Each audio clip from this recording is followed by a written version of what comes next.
दोस्तों, जहां America, Israel और ईरान इन देशों के बीच भयंकर जंग चल रही है, इस बीच आज भारत ने एक भयंकर ऐलान कर दिया है। आपको पता होगा दोस्तों, अभी पिछले कुछ दिनों से कनाडा के प्रधानमंत्री मार्क कार्नी भारत दौरे पर आए हुए हैं और ऐसे में दुनिया भर में चल रही जंग के बीच कनाडा, भारत दोनों देशों के नेताओं की तरफ से मिलकर ये सबसे बड़ा ऐलान किया गया। तो आइए देखते हैं कि आखिर इन जंगी हालातों के बीच भारत ने क्या स्टैंड उठाया है। लेकिन इससे पहले देखिए अभी जंग के हालात कहां तक चल रहे हैं। आपको पता होगा अभी एक दिन पहले अमेरिका और इजराइल के हमले में ईरानी सुप्रीम लीडर खामेनेई की मौत हो गई। उसके बाद अमेरिकी राष्ट्रपति डोनाल्ड ट्रंप बोले कि 48 नेता एक झटके में खत्म किए गए। हालांकि इस बीच एक बड़ा स्टैंड ये देखने को मिला कि ब्रिटेन, फ्रांस और जर्मनी ये देश ईरानी हमले रोकने में मदद देने के लिए तैयार हुए हैं। हालांकि खामेनेई की मौत के बाद ईरान की सेना ने भी कहा था कि हम थोड़ी देर में सबसे खतरनाक हमला करेंगे और ईरान की तरफ से जवाबी कार्रवाई में दुनिया भर के कई देशों पर मिसाइल अटैक्स, ड्रोन अटैक्स भी देखने को मिले। इस बीच आज खबर आती है कि भारत ने इस टकराव पर कनाडा से भी चर्चा की और अमेरिका ने यह भी माना कि कुवैत में 3 F-15 विमान गिरे हैं। अमेरिका ने खुद ये कहा कि कुवैत ने आज गलती से 3 अमेरिकी फाइटर जेट्स को दुश्मन का विमान समझकर निशाना बना दिया। हालांकि इस हादसे में सभी अमेरिकी पायलट सुरक्षित हैं। इस बीच खबर है कि अमेरिका डिएगो और गार्सिया मिलिट्री बेस को लेकर ब्रिटेन से नाराज हुआ। हिंद महासागर से ईरान पर हमला करना चाहता था। ट्रंप बोले कि ब्रिटिश पीएम से मैं निराश हूँ।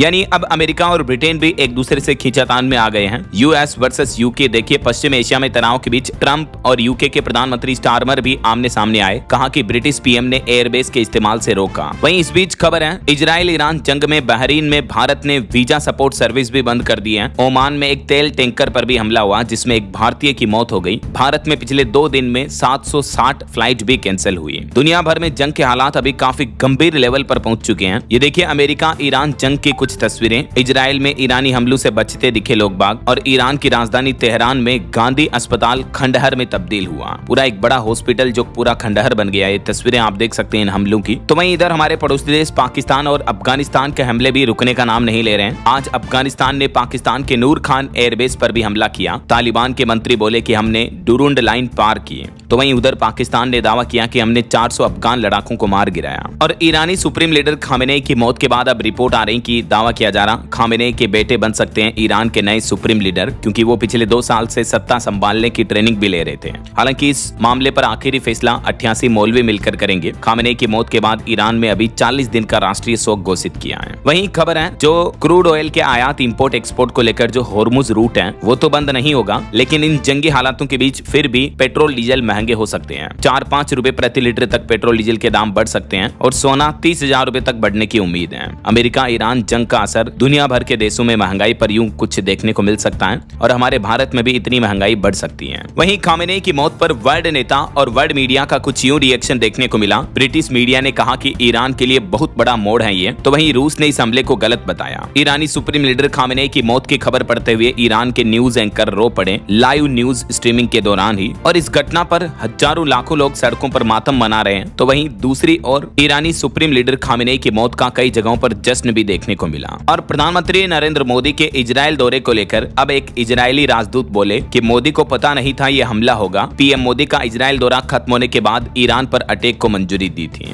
आपको पता होगा अभी कुछ दिन पहले ही पीएम मोदी 25-26 फरवरी को इजराइल दौरे पर थे और उसके ठीक 1-2 दिन बाद ही 28 फरवरी को इजराइल ने अमेरिका के साथ मिलकर ईरान पर एयर स्ट्राइक्स कर दी थी। ऐसे में सवाल ये उठ रहे हैं कि क्या इजराइल दौरे के दौरान पीएम मोदी को इस हमले की जानकारी दी गई थी? क्या हमले के बाद इजराइल ने भारत के विदेश मंत्रालय से इस बारे में बात की है? कहीं पीएम मोदी के दौरे को इजराइल ने कवर की तरह तो इस्तेमाल नहीं किया? तो इन सब सवालों का जवाब देते हुए जब भारत ने इजराइल के राजदूत रूवेन अजार से ये सवाल पूछे तो उन्होंने साफ साफ कहा है कि पीएम मोदी को इस बारे में कुछ भी पता नहीं था। ये अमेरिका और इजराइल का इंटरनल प्लानिंग थी जो अचानक एग्जीक्यूट किया गया ऐसा। अच्छा, अब देखिए दोस्तों इन जंगी हालातों के बीच जो Israel, America, Iran, Pakistan, Afghanistan, दुनिया भर में जो युद्ध की स्थितियां चल रही हैं, इस बीच आज भारत ने एक सबसे बड़ा ऐलान किया और वो ये कि भारत को यूरेनियम देगा अब कनाडा।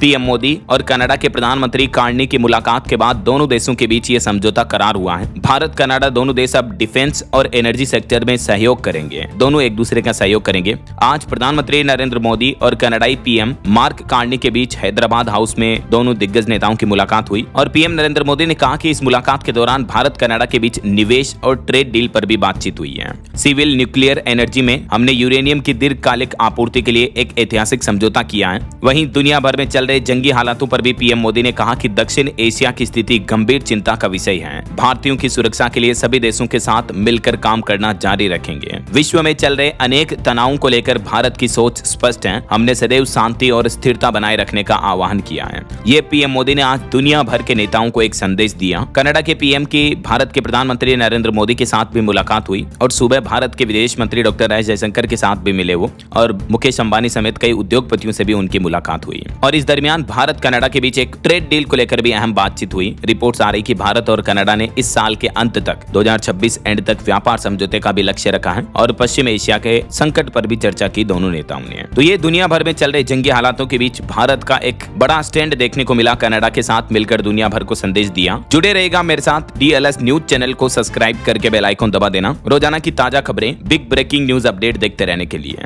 जय हिंद, जय भारत, वंदे मातरम।